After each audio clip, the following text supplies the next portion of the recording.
Hi guys, welcome back to my channel. मैं हूं Ankita and I hope you doing well. Thank you for clicking this video.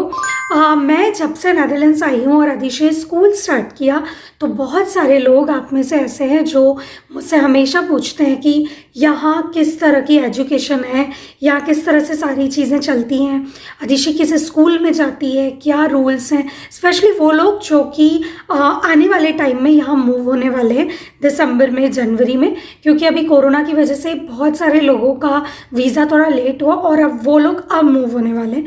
सो मुझे ऐसा लगा कि मुझे इस पर एक प्रॉपर वीडियो बना देना चाहिए, क्योंकि बहुत सारी कमेंट्स या इंस्टाग्राम मैसेजेस का हमेशा पूरा रिप्लाई कर पाना काफ़ी मुश्किल होता है और छोटी छोटी चीज़ें बता पाना उससे भी ज़्यादा मुश्किल होता है।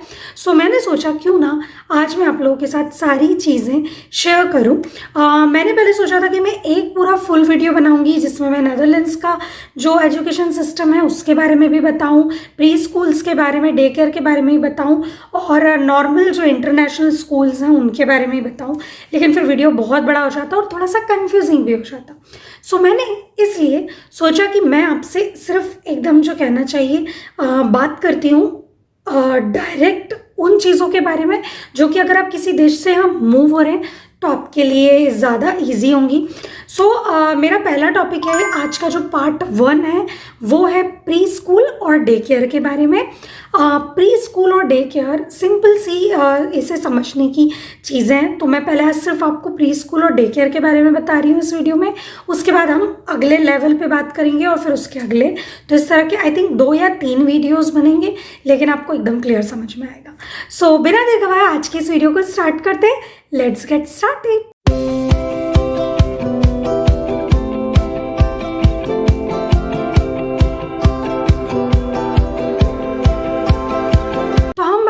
डे केयर और प्री स्कूल की। डे केयर और प्री स्कूल दोनों अलग अलग चीज़ें हैं।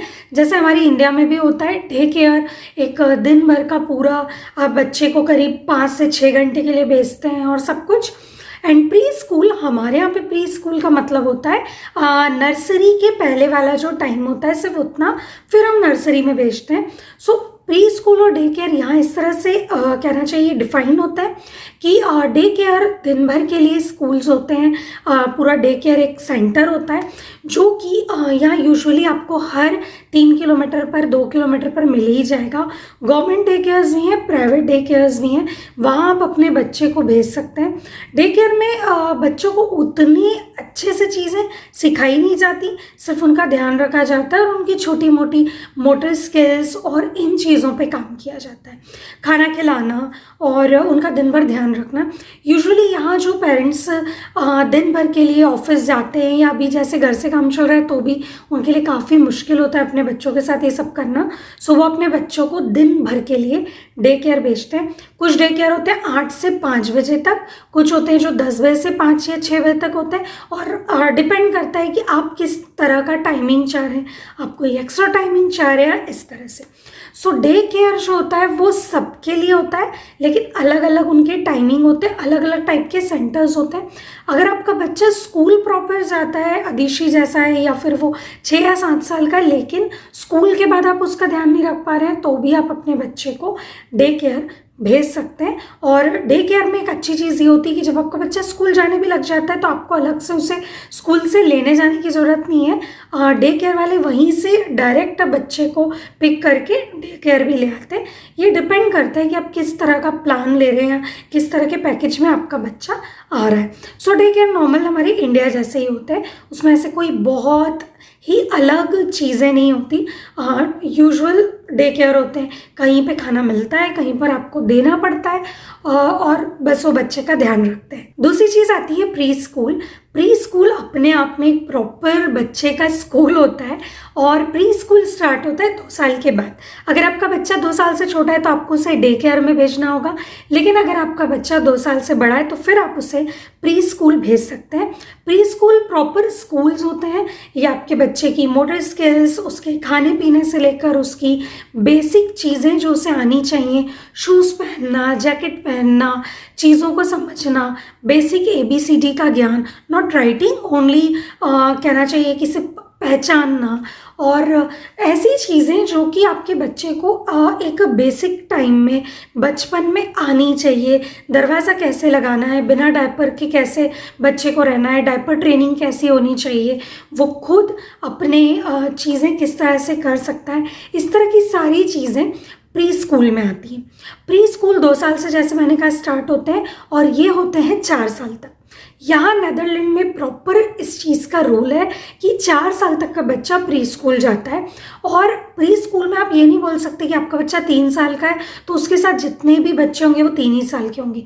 वहाँ 2 साल का बच्चा भी हो सकता है, 2.5 का भी हो सकता है, 3.5 का भी हो सकता है और 4 का भी हो सकता है। लेकिन 4 साल के बाद उससे बिग स्कूल मेन स्ट्रीम में डाल दिया जाता है। अब एक बात और है कि प्री स्कूल में जाना किसी भी तरह का कहना चाहिए रूल नहीं है। आप अगर चाहते हैं आपके बच्चे को प्री स्कूल में भेजना तो आप भेजिए। अगर आप नहीं चाहते हैं आपके बच्चे को प्री स्कूल में भेजना और डायरेक्ट आप उसे स्कूल भेजेंगे 4 के बाद, तो वो भी नॉर्मल बात है, कोई किसी भी टाइप की उसमें कोई प्रॉब्लम नहीं है। लेकिन अगर आपका बच्चा प्री स्कूल जा रहा है तो वो जिस भी मंथ 4 का पूरा होगा उसके अगले दिन से जो भी डेट उसे अलॉट होगी नेक्स्ट स्कूल में, यानी कि प्राइमरी स्कूल में, उस दिन से उसे स्कूल जाना होगा। मैं आपको अदिशी का एग्जाम्पल देके समझाती हूँ और एक और बच्चे का एग्जाम्पल देके समझाती हूँ, शायद आपको थोड़ा और क्लियर होगा। जब आपका बच्चा 4 का होता है, जैसे अदिशी सितंबर में 4 की हुई, लेकिन स्कूल जो है वो 24 अगस्त को खुल चुके थे प्राइमरी स्कूल, तो अदिशी 24 अगस्त से लेकर 16 तारीख तक, 16 सितंबर उसके बर्थडे तक प्री स्कूल में गई। वो हमारा डिसीजन था। अगर आप चाहते नहीं भेजना तो आप मत भेजिए, क्योंकि समर हॉलीडे के बाद 25 को ही primary school, day care, primary school और प्री स्कूल खुलते हैं। लेकिन अगर आप भेजना चाहेंगे तो भी जिस दिन तक वो 4 का पूरा नहीं होगा तब तक आप उसे प्राइमरी स्कूल नहीं भेज सकते। अगर आप ऐसा सोच रहे हैं कि अगर अदिशी तो 16 सितंबर को 4 की होने वाली थी तो 25 को स्कूल खुले तो 10 दिन में क्या ही जाता है या 15 दिन में क्या ही जाता है, जो कि हमारे इंडिया में बहुत नॉर्मल है। लेकिन यहाँ ऐसा नहीं है, 4 के बाद ही बच्चा स्कूल जाता है। उसके बाद बात आती है, अगर मान लीजिए कि अदिशी का बर्थडे दिसंबर में आता तो अदिशी दिसंबर में जाकर 4 की पूरी होती तो उसके बाद अदिशी का प्राइमरी स्कूल स्टार्ट होता। अदिशी अगले जुलाई तक वेट नहीं करती। उसके बाद टीचर आपको ये सजेस्ट करते कि दिसंबर से लेकर समर हॉलीडे लगने तक, जून तक, अदिशी का जो कहना चाहिए किस तरह का फीडबैक आ रहा है, वो सब चीज़ें 6 महीने में क्या सीख गई जो 1 साल में बच्चा सीखता है। अगर वो सीख जाती तो फिर उसे नेक्स्ट ईयर में उसका प्रमोशन हो जाता, और अगर वो नहीं सीखती तो उसे वही वाला ईयर फिर से कहना चाहिए रिपीट करना पड़ता।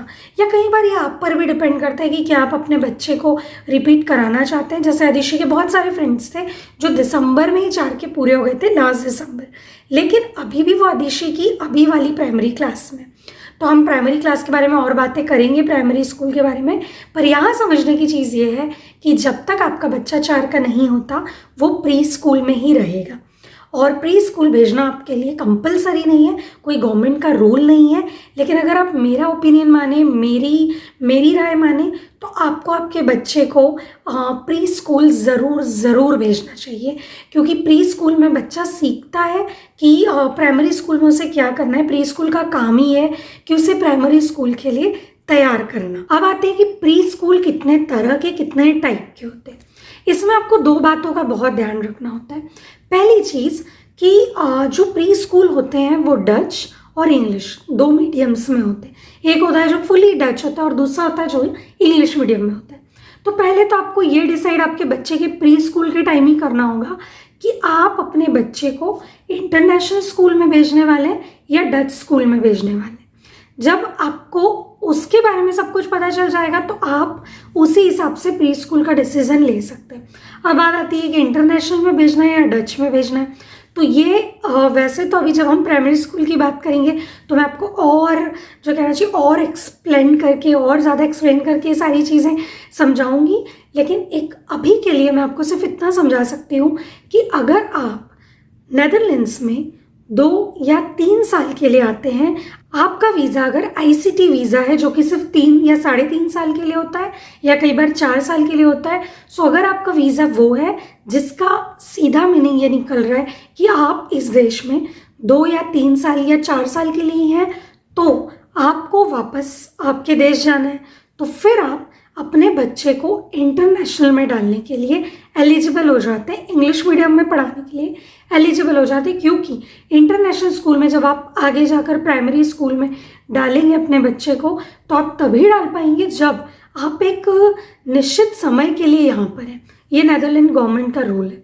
लेकिन अगर आपका वीज़ा लॉन्ग टर्म है, आपका वीज़ा कहना चाहिए लंबे टाइम के लिए, तो फिर आप पर ये रूल लागू होगा कि आप अपने बच्चे को डच मीडियम में डालें, डच स्कूल में डालें, क्योंकि आपका वीज़ा वैसा आप लंबे समय के लिए, ये किसी तरह का आप पर प्रेशर तो नहीं है, मैं कहूँगी इसका कहीं भी कहना चाहिए रिटर्न में नहीं है कि प्रेशर है। लेकिन अगर आपका लॉन्ग टर्म वीज़ा रहेगा तो आपके लिए अपने बच्चे को इंटरनेशनल स्कूल्स में डालना मुश्किल रहेगा, क्योंकि वहाँ काफ़ी लंबी वेटिंग होती है और वहाँ की जो कहना चाहिए आपके बच्चे के लिए जो एलिजिबल चीज़ है वो यही है कि आपका वीज़ा कम ड्यूरेशन का और आपको वापस जाके प्रॉब्लम ना हो, इसीलिए वो आपको यहाँ पर इंग्लिश मीडियम में इंटरनेशनल कहना चाहिए पूरा करिकुलम में पढ़ाने दे रहे हैं अपने बच्चे को। आई होप आपको क्लियर हो गया होगा मैं जो आपको बोलना चाह रही हूँ। ये चीज़ एक बहुत ही बेसिक है यहाँ पे। तो आपको पहले ही डिसाइड करना होगा कि आपका बच्चा इंटरनेशनल में जाएगा या डच में। अगर आपको डच में आगे भेजना है तो मेरी माने तो अपने बच्चे को डच में ही भेजिए, ताकि उसके लिए प्राइमरी स्कूल में जाकर किसी तरह का कन्फ्यूज़न क्रिएट ना हो। और अगर आपका बच्चा इंटरनेशनल में जा रहा है तो बिना मतलब फिजूल में उसे डच में भेजने की ज़रूरत नहीं, उसे प्री स्कूल इंग्लिश मीडियम वाले में भेजिए, ताकि आपके बच्चे को आगे कोई प्रॉब्लम ना हो। अब बात आती है फीस की। ऑफ कोर्स अगर आप अपने बच्चे को डच मीडियम में पढ़ाते हैं तो आपको बहुत सारे अलाउंस गवर्नमेंट से मिलते हैं। दूसरी बात, वो अलाउंस तभी मिलते हैं जब आप हस्बैंड एंड वाइफ दोनों कहना चाहिए काम कर रहे हैं। यही चीज़ डे केयर में भी आपको अलाउंस मिलेंगे, लेकिन उसकी कुछ शर्तें, कुछ नियम होते हैं जो आपके वीज़ा पे, आपकी जॉब पे डिपेंड करते हैं। जो आप जब यहाँ आएंगे, आप जब डे केयर या स्कूल में, प्री स्कूल में जाएंगे, तब आपको वहाँ पे वो लोग आपके जॉब या आपके वीज़ा के हिसाब से आपको अलाउंस बता देंगे। बहुत सारी कंपनी में भी अलाउंस मिलते हैं बच्चे की फ़ीस के, कि इतना % हम भरेंगे आपकी बच्चे का। तो डिपेंड करता है आपके वीज़ा पे या आपके जॉब टाइप पे। 2 और चीज़ें जो मुझे ऐसा लगता है कि मुझे आपके साथ शेयर करनी चाहिए, और वो है कि आप जब अपने बच्चे को प्री स्कूल में डालते हैं तो ये इस बात का एश्योरेंस नहीं होता कि आपको अपने बच्चे का प्राइमरी स्कूल में एडमिशन मिल गया। प्री स्कूल्स अलग होते हैं एंड प्राइमरी स्कूल्स पूरी तरह से अलग होते हैं। कई बार ये दोनों कनेक्टेड होते हैं, जहाँ पर आपको प्राइमरी स्कूल्स मिल रहे हैं, स्पेशली इंटरनेशनल में या डच में, दोनों में ही, लेकिन इंटरनेशनल में तो उनका खुद का भी एक प्री स्कूल कई बार होता है जो उनसे कनेक्टेड होता है, और आप चाहें तो वहाँ से सारे डॉक्यूमेंट लेकर वहाँ सबमिट कर सकते हैं, या कहना चाहिए आपको एडमिशन मिलना थोड़ा सा ईजी हो सकता है। लेकिन ये इस बात की कोई गारंटी नहीं होती कि आपने प्री स्कूल में अपने बच्चे का अगर एडमिशन करा दिया है तो उसे सीधे प्राइमरी स्कूल में एडमिशन मिल जाएगा।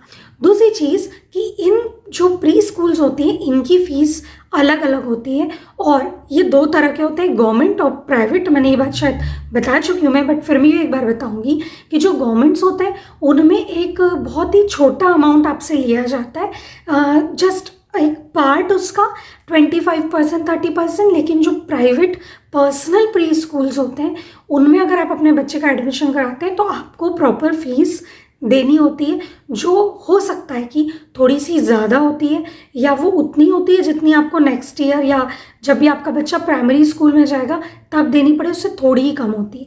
लेकिन मुझे ऐसा लगता है कि प्री स्कूल में अपने बच्चे को भेजना सबसे अच्छा इन्वेस्टमेंट होता है, क्योंकि वो प्राइमरी स्कूल के लिए बहुत अच्छे से रेडी हो जाता है। तो बहुत सारे लोग ऐसे बोलते हैं क्या ज़रूरत है प्री स्कूल भेजने की। जब यहाँ आते, जब हमने यहाँ मूव किया था तो हमने भी बहुत लोगों से सुना था कि ज़रूरी नहीं है भेजना और सब कुछ, लेकिन फिर हमें लगा कि अदिशी घर में रहकर उतना इम्प्रूवमेंट उसमें नहीं आ पा रहा है, और हमने भेजा और उसके हमें बहुत अच्छे रिजल्ट मिले। तो अगर आप मेरी माने तो आप बच्चों को ज़रूर प्री स्कूल में एडमिशन ज़रूर कराएं। तो ये था प्री स्कूल और डे केयर के बारे में थोड़ा सा इन्फॉर्मेशन। अगर कोई चीज़ मैंने छोड़ दी है और आप पहले से यहाँ हैं और आप इस वीडियो को देख रहे हैं तो मेरे सारे सब्सक्राइबर और व्यूवर्स के लिए प्लीज़ कमेंट सेक्शन में उस चीज़ को ज़रूर लिखिएगा। सो ये था वीडियो प्री स्कूल और डे केयर के बारे में। आई होप ये वीडियो आपकी हेल्प करेगा। इसका नेक्स्ट पार्ट मैं अभी ही शूट कर रही हूँ इसके बाद। सो इस वीडियो के बाद नेक्स्ट वीडियो आपको वो वाला मिल जाएगा कि प्राइमरी स्कूल का क्या है सब कुछ और डच स्कूल का क्या सब कुछ रूल्स और रेगुलेशन सब कुछ है। और अगर इस वीडियो ने आपकी थोड़ी सी भी हेल्प की है सो प्लीज़ लाइक करना, शेयर करना और अगर अभी तक चैनल को सब्सक्राइब नहीं किया है सो सब्सक्राइब करना बिल्कुल मत भूलिए। नोटिफिकेशन बेल आइकन को याद से क्लिक कीजिए और इंस्टाग्राम और फेसबुक पर मुझे ज़रूर फॉलो कीजिए। नेदरलैंड से रिलेटेड बहुत सारी चीज़ें वहाँ भी होती हैं। सो आई होप कि वो भी आपकी हेल्प करेंगी अगर आप यहाँ आने वाले हैं तो। नेक्स्ट व्लॉग या वीडियो में और इस वीडियो के नेक्स्ट पार्ट में हम बहुत जल्द मिलेंगे। तब तक के लिए बाय बाय।